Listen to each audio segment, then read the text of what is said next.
प्रतिवेदनमा लेखेको कुरा त पार्टीको निर्देशनमा सरकार चलेन भनेर उहाँले लेख्नु भएको छ। संसदीय प्रजातन्त्रमा पार्टीको निर्देशनमा सरकार चल्छ? पार्टीले सरकारलाई नीति नियन्त्रण निर्देशन गर्ने हो कि पार्टीको संसदीय दलले दिएको निर्णय गतिविधि संसदीय दलबाट अल्पमत बहुमत भयो भने हुने कुरा। अब अहिले त्यही कुरा गर्ने हो भने पनि उहाँहरू प्रजातन्त्रका कुरा त गर्नुहुन्छ। बदमासले बदमासलाई, एकले अर्कालाई अथवा विधवाले अर्की विधवालाई तँ विधवा होस् भनेर गाली गरे जस्तो यो परस्पर लुछाचुँडी मात्रै हो। यसमा सत्यता एक रति पनि छैन। सङ्ख्यात्मक हिसाबले मेजोरिटीले बैठक बोलाउन माग्यो भनेदेखि प्रधानमन्त्रीजीले त्यो कुरालाई स्वीकार गर्नुपर्छ कि पर्दैन? म त नेपाली जनताको यत्रो बहुमत पाएर आएको मान्छे, म यो तिमीहरूले हल्लाएर हल्लिन्छु भन्ने कुरा हुँदा तपाईँलाई पनि त तपाईँको पार्टीको बहुमत सदस्यहरूले बैठक बोलाउन त मागे नि। भाषण गर्दा तपाईँ पब्लिकली भन्दाखेरि चाहिँ बहुमतको कुरालाई यिनीहरूले तलमाथि गर्ने भन्ने, अनि तपाईँकै पार्टीभित्रको बहुमत मान्छेहरूले बैठक बोलायो भने तपाईँ नमान्ने किन? अनि तपाईँ फेरि पनि मैले भन्छु र यो कुरा मैले दोहोऱ्याएर किन भनिराखेको छु भने मलाई यो कुरा अत्यन्त संवेदनशील विषय लागिराखेको छ, जुन अमेरिकी निर्वाचन र नेपाल सरकारको ढुलमुले र यो ढोडका खुट्टा। काठमाडौँ केरुङ रेलमार्ग बिआरआई पनि हुने अनि एमसिसी पनि पास गर्छु भन्ने भएपछि यस्तो फन्टुस कम्युनिस्टको सरकार, कम्युनिस्टको बहुमत भएको कुरालाई संसारले विश्वास गर्छ। नरेन्द्र मोदीजीले त मेरो कार्यालयको, मेरो देशको एउटा चाहिँ यो राष्ट्रिय अनुसन्धान विभागको त्यो प्रमुख बराबर तेरो हैसियत हो भनेर सामन्त गोयललाई पठाएर देखाइदिनु भएन? भारतकै इसारा, भारतकै बलमा उहाँ टिक्नु भएको रहेछ भनेदेखि अनि नरेन्द्र मोदीको अथवा भारतीय शक्तिको बलमा बस्ने हो भने नेपाली जनता चाहिँ किन चाहियो त? प्रचण्ड बहुमतद्वारा पो आएको मान्छे हो भन्ने, अब फेरि आफ्नो पार्टीले बहुमतद्वारा बैठक बोलाऊ भनेको छ, त्यो पनि कुरा नमान्ने। प्राविधिक रूपले तपाईँहरू नेकपा हुनुभयो, त्यो नेकपा वास्तवमा एमाले नै छ, माओवादी नै छ। दिल्ली पुगेपछि हामीले चाह्यौँ भने आधा घन्टामा प्रधानमन्त्रीले राजीनामा गर्नुहुन्छ भन्ने कुरा सार्वजनिक रूपमा आइसकेपछि नेपालका मन्त्री प्रधानमन्त्री यो राज्य व्यवस्थाको कृपा कहाँ छ? अहिले पार्टीभित्रको द्वन्द्वमा केपी ओलीलाई साथ देऊ कोनिके गर भनेर राष्ट्रपति भएको मान्छे अघि पछि लागिराखेको छ भने संसदीय प्रजातन्त्र कहाँ छ? बैठक अस्वीकार गर्ने पक्षमा हुनुहुन्छ प्रधानमन्त्री? होइन, एकैछिन दाहालले एकैछिन होइन, तपाईँ 2/3 बहुमत भएर पनि सरकार पार्टी चलाउन सक्नु भएन भने तपाईँ मध्यावधि घोषणा गर्नुहोस् न। तपाईँ 2/3 छ, मेरो ठुलो कुरा छ, म सक्छु, मलाई अपार नेपाली जनताको छ भने यो कचकच किन गरिराख्नुहुन्छ? त्यसमा जानुहोस्। विधेयक ल्याएर त त्यो 40-60 को प्रावधानलाई तलमाथि गर्न खोजेकै हो नि। एउटा मधेसवादी दलको संसद सदस्यलाई अपहरणको कुरा त तपाईँले भूतपूर्व आइजिपी लगाएर गरेकै हो नि, महेश बस्नेतजीहरू त्यसमा संलग्न भएकै हुन् नि। पाकिस्तान जस्तो देश भएको भए त सेनाले ओभरटेक गर्नुपर्ने अवस्था हो। यो गणतन्त्र, संघीयता र धर्मनिरपेक्ष किन चाहियो? भारतले नै केपी ओलीजीलाई बलियो बनाउँदैछ भन्ने कुराको जुन प्रसङ्ग उठेको थियो, अहिले नेपालको लेटर हेडबाट सङ्घीय लोकतान्त्रिक गणतन्त्र नेपाल हटाएर नेपाल सरकार मात्रै किन राखियो त? यस कारणले गर्दाखेरि यी सबै लक्षणहरूले, यी सबै कुराहरू हेरेर हामीले व्याख्या र विश्लेषण गर्ने नै हो। अनैतिकहरूले नैतिकताको प्रश्न उठाएको, यहाँ नैतिकताको प्रश्न उठाउनलाई संवैधानिक राज संस्थाको मत मागेर गणतन्त्रको राष्ट्रपतिलाई सहीछाप गर्नेहरूका नैतिकता पनि हेरेको छ। अनि त्यहाँबाट नेपाली काङ्ग्रेसहरूलाई मारेर गणतन्त्र स्थापना गर्ने सरबाराको अधिनायकवाद रेणु दाहाललाई भोट देऊ भन्ने नेपाली काङ्ग्रेसको नैतिकता पनि हेरेको छ। आफै संवैधानिक परिषदमा बसेर अमुक मान्छे उसको प्रमुख हुन्छ भनेर आफै प्रधान न्यायाधीश बस्नुहुन्छ, त्यसलाई संसदीय दलले निष्क्रिय गरिदिन्छ। अदालतको पनि नैतिकता हेरिएको छ, संसद सदस्यको पनि नैतिकता हेरेको छ। आफैले बनाएको विधेयक पास भएको छैन, 2/3 को सरकार भने त्यसको पनि नैतिकता हेरेको छ। कतिवटाको नैतिकता हेर्नुहुन्छ तपाईँ? मङ्सिर 3 गतेको बैठक कि यिनीहरूले कुनै बहानामा गर्दैनन् कि त्यसले केही निष्कर्ष निकाल्न सक्दैन? कुनै निष्कर्ष निक्लिने छानकाट सक्दैन। वरिष्ठ अधिवक्ता विष्णु भट्टराई सरलाई कार्यक्रममा हार्दिक स्वागत छ। हजुर, धन्यवाद, नमस्कार। अब अहिले पार्टी झन्झनै ध्रुवीकृत भइरहेको, लिखित रूपमै आरोप प्रत्यारोप भइरहेको छ। दाहाल र ओली बिचको यो झगडाले उत्कर्ष रूप लिइरहेको छ। यसले कुन सङ्केत लिन्छ, कुन सङ्केत गर्छ यसले? धन्यवाद। यसले दिने सङ्केत भनेको साम्यवादी राजनीतिक सिद्धान्तमा विश्वास गर्नेहरूले संसदीय प्रजातन्त्रको राज्य व्यवस्था चलाउँदाखेरि यस्तै प्रकारका विसङ्गति विकृति चाहिँ देखिने रहेछन् भन्ने कुरा यो नेपाल चाहिँ एउटा उदाहरणको रूपमा प्रस्तुत भयो। यसकारणले गर्दाखेरि यो जुन दुईवटा राजनीतिक पार्टीहरू मिलेर एक भए भनिएको छ, मैले सुरुदेखि नै तपाईहरुसँग भनेको छु यो पार्टी वास्तवमा मनसा वाचा कर्मणा एक भएकै थिएन। राज्य सत्ता दोहन गर्ने प्रयोजनको निमित्त हुन त अब राजनीतिक पार्टी राज्य सत्तामा जानकै लागि हुन्छ, राज्य सत्ता दोहन गर्ने प्रयोजनका निमित्त एक भयौँ त भनेको त थियो, तर एक भएपछि देखिका अहिले अनन्त श्रृङ्खलाहरू पार्टी भित्रको आन्तरिक व्यवस्थापन अध्यक्षको अथवा सरकारको अथवा राजदूतको कसलाई ल्याउने कसलाई लैजाने कसलाई राख्ने कसलाई नराख्ने भन्ने कुरामा समाप्त भयो। यो पार्टीले जनतालाई समाजवाद अथवा सारा सुखी समृद्ध नेपाली समुन्नत नेपाल भनेर जे नारा दिएको थियो, देश र जनताको बारेमा यो पार्टीबाट कुनै चिन्तन नै भएन र नेपाली जनताको अहिले पनि यो हुन त अब हामी धेरैचोटि भन्यौँ विश्वव्यापी कुरा हो नभनेर पनि सुख छैन। यो यत्रो कोरोना महामारीको बारेमा सरकारको अथवा पार्टीको सरकार सञ्चालन गर्ने पार्टीको कुनै एउटा नेपाली जनताको बारेमा चासो र चिन्ता भएको कुरा देखिएको छ? निश्चित रूपमा देखिएको छैन। यो अघि पनि हामीहरू हेर्दैथौँ, यो संयोगले नेकपा तत्कालीन नेकपा माओवादी र एमाले उहाँहरू चाहिँ फागुन 2 गतेका दिन 2072 फागुन 2 गतेका दिन चाहिँ एकीकरण हुने 2075 फागुन 2 75 होइन 72 संविधान असोज 72 असोजमा आयो अनि फागुनमा दुई पार्टी एक भएको 75 भने त अस्ति 2 वर्ष अगाडिको कुरा त हो। त्यसकारणले गर्दाखेरि त्यो संयोग कस्तो परेको रहेछ भने त्यो फागुन 2 गतेको दिन चाहिँ भ्यालेन्टाइन डे हुँदो रहेछ र रातो गुलाब एक अर्कामा लिएर उहाँहरूले एक आपसमा पुष्पकमल दाहालजी र केपी शर्मा ओलीजीले त्यो प्रेम अथवा प्रणय जे भन्नुस् भ्यालेन्टाइन दिवसको दिन उहाँहरूको एक भएको रहेछ।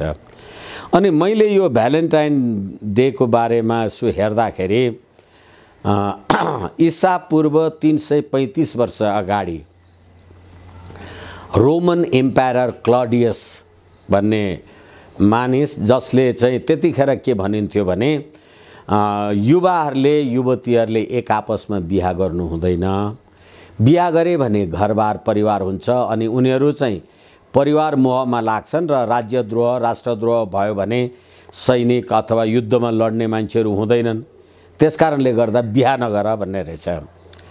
तर त्यतिखेरै एउटा धर्मगुरु त्यो भ्यालेन्टाइन जो हुनुहुन्थ्यो, उहाँको नाम भ्यालेन्टाइन हो, अनि उहाँले चाहिँ के भन्नुभएको रहेछ भने होइन, जीवन निर्वाह गर्नका लागि मानिसमा यो प्रेम प्रणय आदि इत्यादि हुनुपर्छ, त्यसै कारणले गर्दा बिहा गर्नुपर्छ भनेपछि अनि चाहिँ त्यहाँबाट उनलाई पक्रेर थुनियो। अनि थुनिएपछि अब धेरै राम्रो ज्ञानी सन्त महात्मा हुनुहुन्थ्यो, अनि त्यो रोमन एम्पायर क्लडियसले भन्नुभयो कि होइन तपाईको कुरा राम्रो रहेछ, मेरो उसमा आउनुहोस् अथवा जे भन्नुभयो उहाँले, कुरा लामो नगरौँ भन्दाखेरि चाहिँ उहाँले होइन यो घर परिवार बसाउने कुरा त यसको बारेमा त म तपाईसँग सहमत हुन्न, तपाईँ अरू जुनसुकै धार्मिक कुरा गर्नुहोस् भन्दा उहाँलाई जुन दिन मारियो, झुन्डाएर मारियो, त्यो चाहिँ भ्यालेन्टाइन डे हो। ठ्याक्कै यही प्रसङ्गलाई नेकपासँग जोड्दाखेरि त्यस्तो अवस्थामा जसरी एकता भएको थियो त्यसले शुभ सङ्केत गर्दैन भन्ने हुनुहुन्छ? शुभ सङ्केत गर्दैन, अथवा मैले अलिकति कन्टेन्ट टुङ्ग्याउन खोजेको कुरा चाहिँ के हो भने प्रेम दिवस भन्नु र प्रणय दिवस भन्नु फरक हो। प्रणय भनेको तपाईँको युवा अवस्थाको अथवा स्वास्नी मान्छे लोग्ने मान्छे आदि इत्यादि यौन क्रिया यी सब कुराहरू हुनेवालान्। प्रणयमा चाहिँ प्रेम चाहिँ आजीवन हुन्छ नि।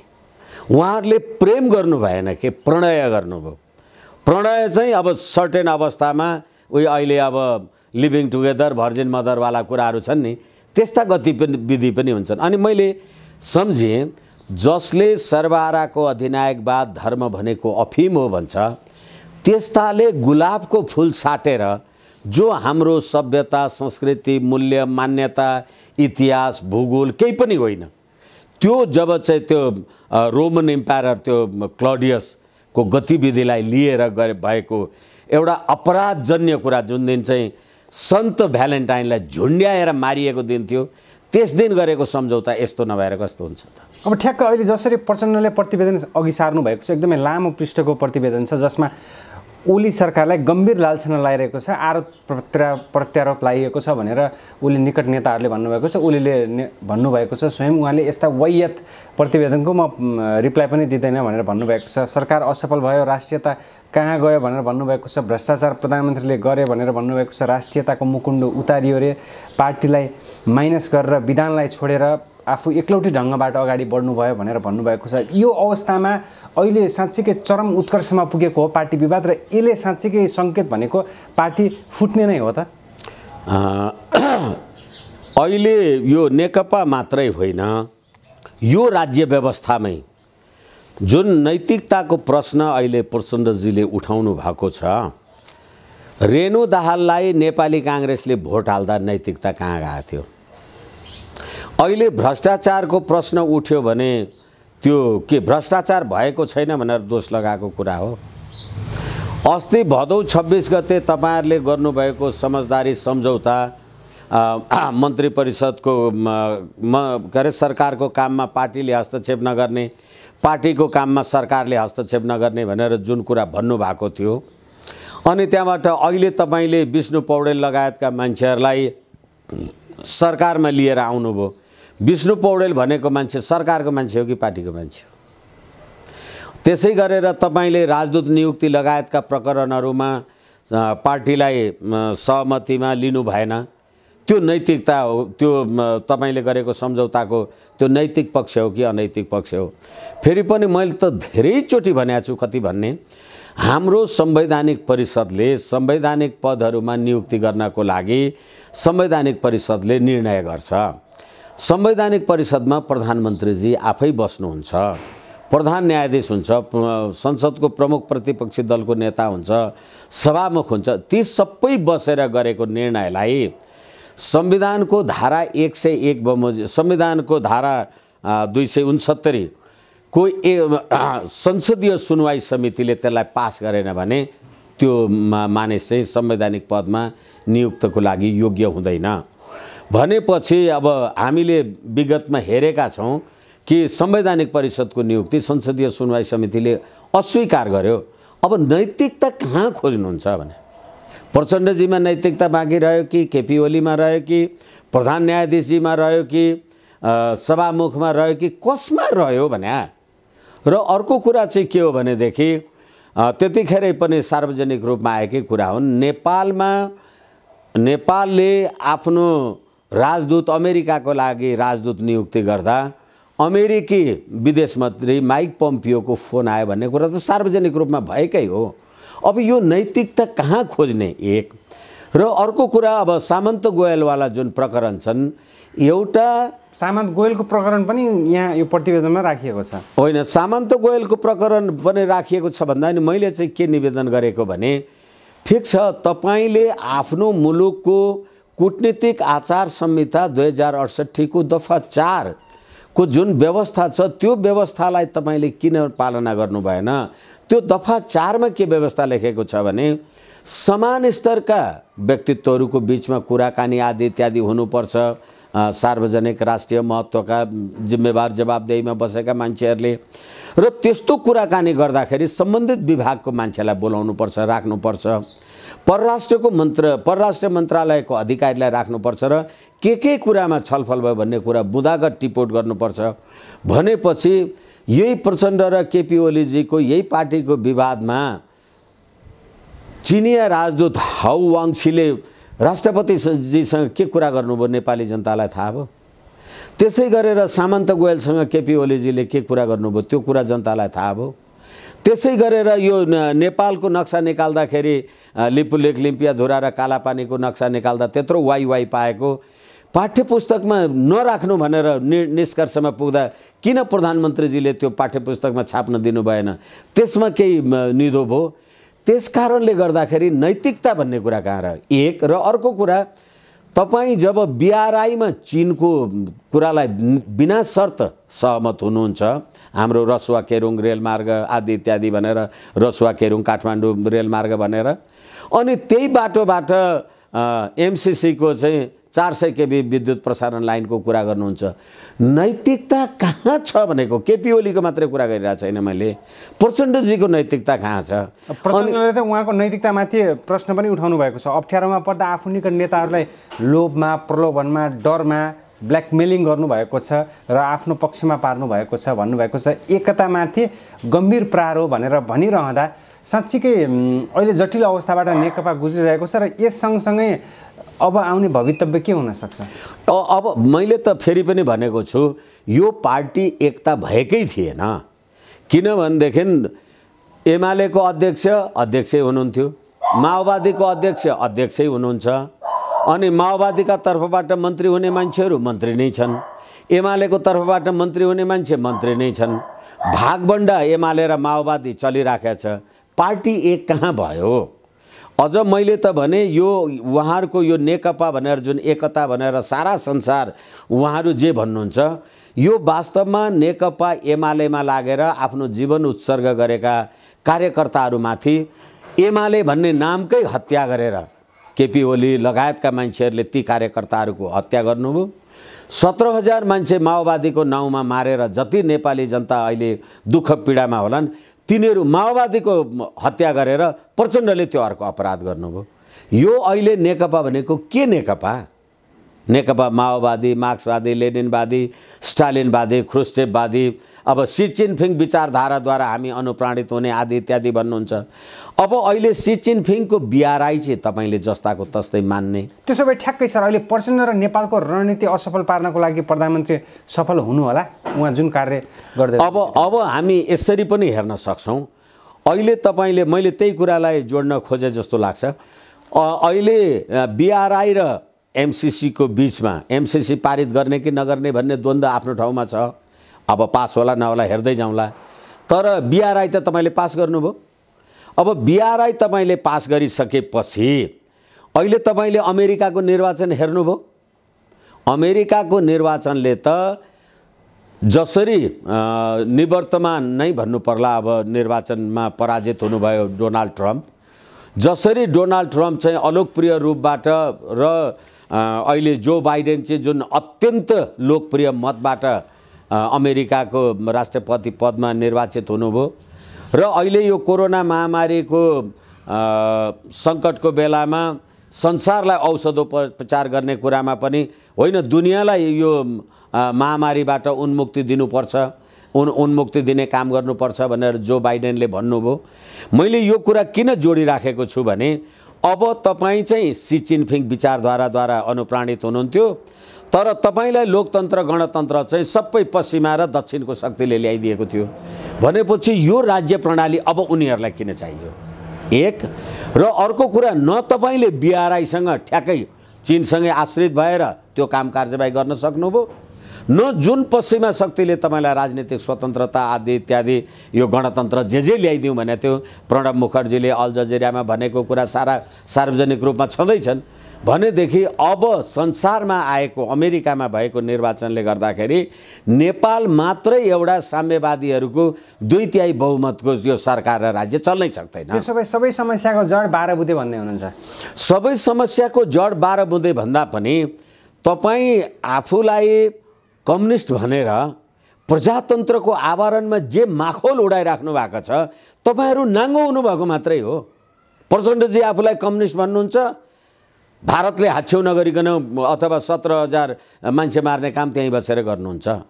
भारतको विरुद्ध सुरुङ युद्ध खने भन्नुहुन्छ, 17,000 नेपाली जनता मार्नुहुन्छ र भारतमा गएर तुम शरणम पर्नुहुन्छ। अब केपी ओली लगायतका त अहिले पछिल्लो सामन्त गोयल एउटा सहसचिव लेभलको मान्छेसँगको कुरा हामीले भनिहाल्यौँ भनेदेखि नेपालमा कम्युनिस्ट हुँ भन्ने यी कम्युनिस्टहरूको यो त आवरण ढकोसला नाटक भएन भने खोइ कम्युनिजम। अनि भन्नुहुन्छ संविधान ल्याउनु भयो संसदीय प्रजातन्त्रको, गणतन्त्रको, लोकतन्त्रको भनेर, अनि हामी त सी जिनपिङ विचारधाराले चल्छौँ। अझ प्रचण्डजीको त्यो केपी ओलीजी हामीले ठुलो यो आन्दोलन गरेर गणतन्त्र ल्यायौँ, उहाँको सचिवालय बैठकको 9 जना सदस्यमध्ये बहुमतले निर्णय गरेका थियो नि त बैठक बोलाउनुहोस्, काम कार्यवाही गर्नुहोस् भनेर प्रचण्ड लगायतका। केपी ओली किन मान्नु भएन? खोइ कहाँ छ यहाँ प्रजातन्त्र र यो नैतिकता भन्ने कुरा? त्यसकारण न उहाँहरूको संसदीय व्यवस्थाप्रतिको उहाँहरूको प्रतिबद्धता हो, राष्ट्रियताको प्रश्न गर्ने हो भने अब आज पनि हामी सुन्दैछौँ, अघि पनि हामी हेर्दैछौँ, अब अहिले फेरि यो झगडालाई मध्यस्थ गर्न राष्ट्रपति विद्यादेवी भण्डारीको संलग्नता, विद्यादेवी भण्डारीको रोल महत्त्वपूर्ण भनिएको छ फेरि पार्टी। अनि त्यसकारणले गर्दाखेरि त्यो राष्ट्रपति नै भएन भने यो विवाद साम्य गर्नको लागि राष्ट्रपतिको भूमिका हुँदो रहेछ नि त अहिले। होइन, एकछिन न, यो साम्यवादी राष्ट्रपति भनेको त पद होइन नि। राष्ट्रपति भनेको त के केपी ओली अथवा प्रचण्डजीको मात्रै हो राष्ट्रपति? तपाईँको हाम्रो राष्ट्रपति होइन, देशको राष्ट्रपति होइन।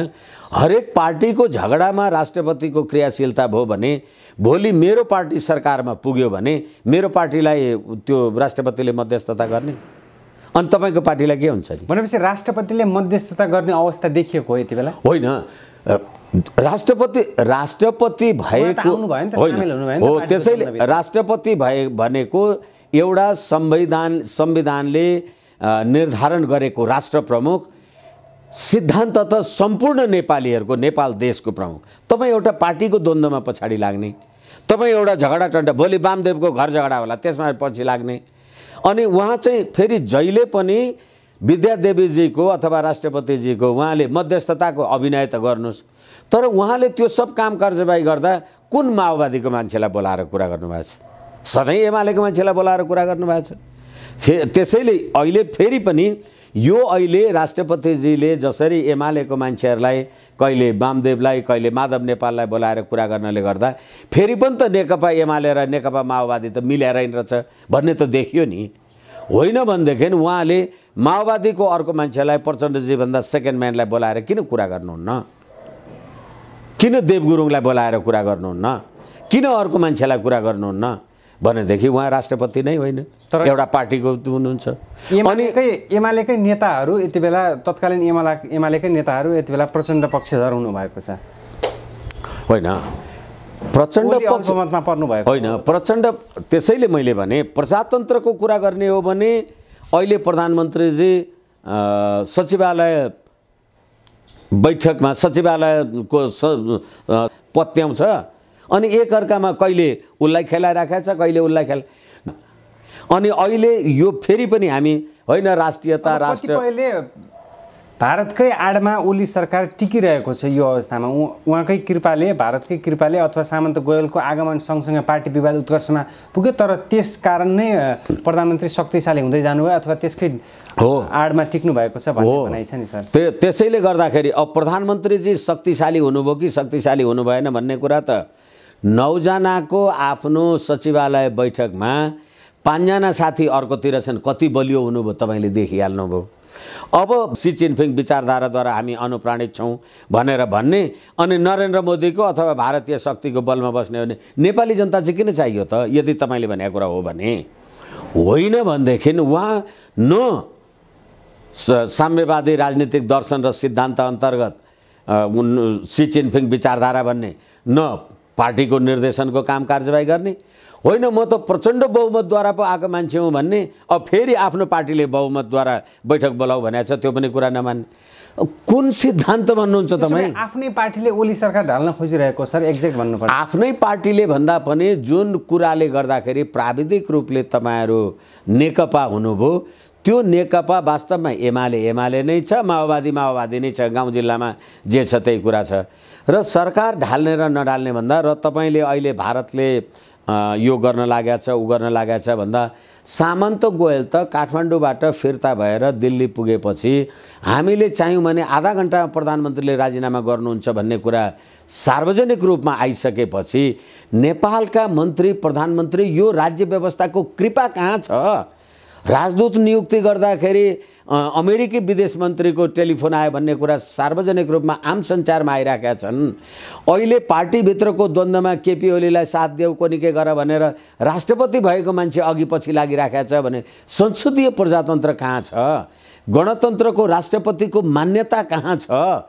यसकारणले गर्दाखेरि त्यसो भए संसदीय प्रणालीको औचित्यमाथि नै प्रश्न चिन्ह खडा किनभने संसदीय प्रणालीको उपहास त जसरी सरबाराको अधिनायकवाद हो भन्ने मान्छेहरू, धर्म भनेको अफिम हो भन्ने मान्छेहरू, त्यस्ता मान्छेलाई र गाई काटेर जनयुद्ध गर्ने अनि संविधानमा गाई राष्ट्रिय जनावर हुन्छ भनेर लेख्ने पाखण्डीहरू, तिनीहरूलाई जनताले जुन अभिमत दिए त्यो नै उदेक लाग्दो विषय हो। अब अहिले जसरी वार पारको लडाइँ मचिरहेको छ, कि त छैनस् कि म छैनस्, एकले अर्कालाई सिद्धाउने खेल भइरहेको छ। यसले गर्दा अब पार्टी अनिर्णयको बन्दी बनेको हो, सँगसँगै देश अनिर्णयको बन्दी बन्ने हो। यसै कारणले गर्दाखेरि अब प्रधानमन्त्रीजीले ठिक छ, अब म चाहिँ एकदम प्रचण्ड बहुमतको मान्छे छु, मलाई कसैले हटाउन सक्दैन, के गर्न सक्दैन भने संसदीय दलको बैठक बोलाएर आफूलाई प्रधानमन्त्रीको रूपमा कि निश्चित गर्नुहोस् कि होइन भनेदेखि पार्टीभित्र उहाँले, किनभने अर्को मैले अर्को कुरा भन्दैछु, संसदीय दलको बैठकको कुरा गर्दैछु, मैले पार्टीको बैठकको कुरा गरिरहेका छैन।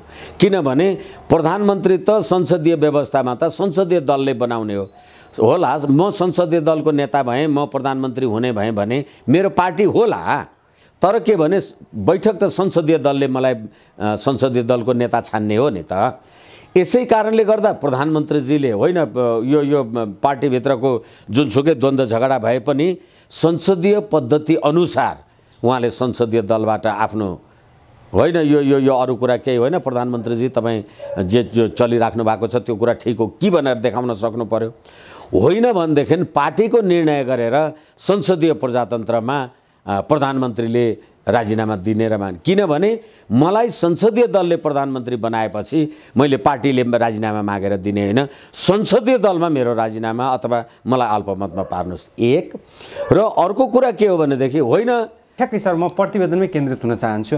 त्यस्ता वाहियात झुट भनेर प्रधानमन्त्रीले जुन शब्द चयन गर्नुभएको छ, जुन आरोप झुट्टा हो भनेर भन्नुभएको छ, अब तपाईँले प्रतिवेदन फिर्ता लिनु भएन भने म एक्सट्रिम एक्सनमा जान्छु भन्नुभएको छ, त्यो एक्सन के हुनेछ? हो, एक्सट्रिम एक्सन भनेको मध्यावधिमा जानुहुन्छ तपाईँ, अर्को के एक्सट्रिम हुन्छ? तपाईँ के होइन भने नयाँ पार्टी दर्ता गरेर 40-60मा जान सक्नुहुन्छ। किनभने तपाईँले अस्ति पनि अथवा यो संवैधानिक परिषद सम्बन्धी, राजनीतिक दल सम्बन्धी ओलीको विकल्पहरू मध्यावधि हुनसक्छ, सङ्कटकाल लाउने स्थिति आउन सक्छ। सङ्कटकाल लाउने एक र अर्को कुरा के भने यो अहिले कोरोना महामारीको जे स्थिति छ, यो कोरोना महामारीको स्थितिले अब यो अहिले आम सञ्चारमा अथवा आइरहेका छ, व्यापार व्यवसाय बन्दोबस्त सारा कुरा गर्न नसकेर मान्छे अब खान नपाउने अवस्थामा पुगेर भोकभोकै मर्ने बेला आयो। अहिले यी राजनीतिक दलका यो प्रचण्डको केपी ओलीकै सम्पत्ति जाँच्नुहोस् त, अथवा यो गोकुल बाँसकोटाको विष्णु उसरको अर्बौं खर्बौं राष्ट्रको ढिकुटीबाट भ्रष्टाचारको निरन्तरता चाहिँ भइरहेको छ। यो सरकार साँच्ची भन्ने हो भने त सङ्कटकाल लगाउने नलगाउने भन्दा पनि पाकिस्तान जस्तो देश भएको भए त सेनाले ओभरटेक गर्नुपर्ने अवस्था हो। यो सैन्य कु पनि गर्नुपर्ने अवस्था हो, राख्नुपर्छ। र किनभनेदेखि अस्ति मुकुन्द नरवडे आउँदाखेरि ए बाबा नैतिकताका प्रश्न कतिचोटि गर्ने?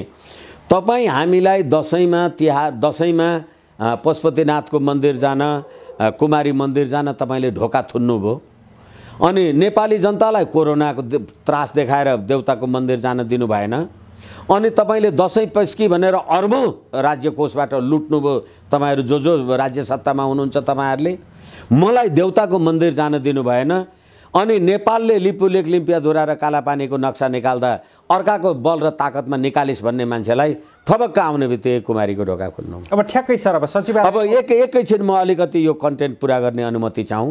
त्यसै कारणले गर्दाखेरि पृथ्वीनारायण शाहको तस्बिरको तलतिर बसेर मुकुन्द नरवणे र नेपालको प्रधान सेनापति वार्ता गरे, देउताको मन्दिरमा दर्शन गरे भनेपछि गणतन्त्र, संघीयता र धर्मनिरपेक्ष किन चाहियो?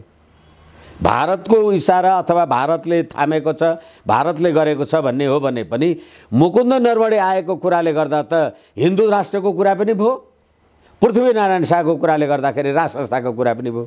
अनि त्यहाँबाट यी गणतन्त्रवादी र यी धर्मनिरपेक्षवादी यी कम्युनिस्ट यी साम्यवादीहरू किन चाहियो? भनेपछि भारतको प्रभावमा राज संस्था पुनर्बहाली हुने सङ्केत हो भन्ने हुनुहुन्छ? होइन, सङ्केत हो भन्दा पनि तपाईँले अघि जे भन्नुभएको थियो कि भर्खरै तपाईँले भन्दै हुनुहुन्छ भारतको बलमा भर्खरै भारतबाट आएका मुकुन्द नरवणेलाई के अरे राष्ट्रपिता हाम्रा राजा पृथ्वीनारायण शाहको उसमा पनि त्यसको मुनि पनि बसेर उहाँहरूले काम कारबाही गर्नुभयो, पशुपतिनाथको मन्दिर पनि दर्शन गर्नुभयो। अनि त्यहाँबाट अब त्यही देशमा अनि राजा राष्ट्रिय एकताको प्रतीक हुन्छ भन्थे, राष्ट्रिय एकताको प्रतीक र त्यही देशमा त्यही सेनाको सेना दिवस महाशिवरात्रि पनि, यी सबै घटनाक्रमले के हुन्छ त? र अहिले प्रचण्डलाई अब एकैछिन र त्यसै होइन, नेपाल सरकारै भएर पनि श्री 5 हुन सक्छ। अहिले राष्ट्रपति हुने बित्तिकै राष्ट्रपति सरकार भनिराख्नु परेन नि। अहिले ठ्याक्कै तपाईँले भने जस्तै आएर गएपछि म जुनसुकै कडा कदम चाल्न सक्छु भनेर भन्नुहुन्छ र लेटर हेडबाट गणतन्त्र चाहिँ नेपाल हट्छ, सङ्घीय लोकतान्त्रिक गणतन्त्र नेपाल हट्छ भनेपछि यसले के लक्षण गर्छ, के सङ्केत गर्छ? यसै कारणले गर्दाखेरि नैतिकताको प्रश्न यो वास्तवमा अनि आफ्नै पार्टीको प्रधानमन्त्रीले नियुक्ति गरेको मान्छेलाई संसदीय सुनवाई समितिले होइन भन्छ। त्यसकारण यो चोरको खुट्टा काठभन्दा झिके जस्तो अथवा असभ्यले असभ्यलाई त असभ्य भए जस्तो भने जस्तो आम सञ्चारमा त हेरियो नि, तपाईँ जाली झेली हुनुहुँदो रहेछ भनेर प्रचण्डले भन्नु, केपी ओलीजीले भन्नुभयो, होइन तपाईँ झन् महाजाली महाझेली भन्नुभयो भनेको छ भने चाहिँ कसको नैतिकता खोजेर हामी कुरा गर्दैछौँ? ठ्याक्कै सर, संक्षिप्तमा अन्तिममा छौँ। मङ्सिर 3 को सचिवालयको बैठकले फेरि कुनै निष्कर्ष निकाल्ला अथवा त्यो चिया खाने बैठक हुन्छ? मङ्सिर 3 को बैठकले यही अब आज हामी 1 गतेमा पुगेछौँ, पर्सिको दिन हो। मलाई लाग्छ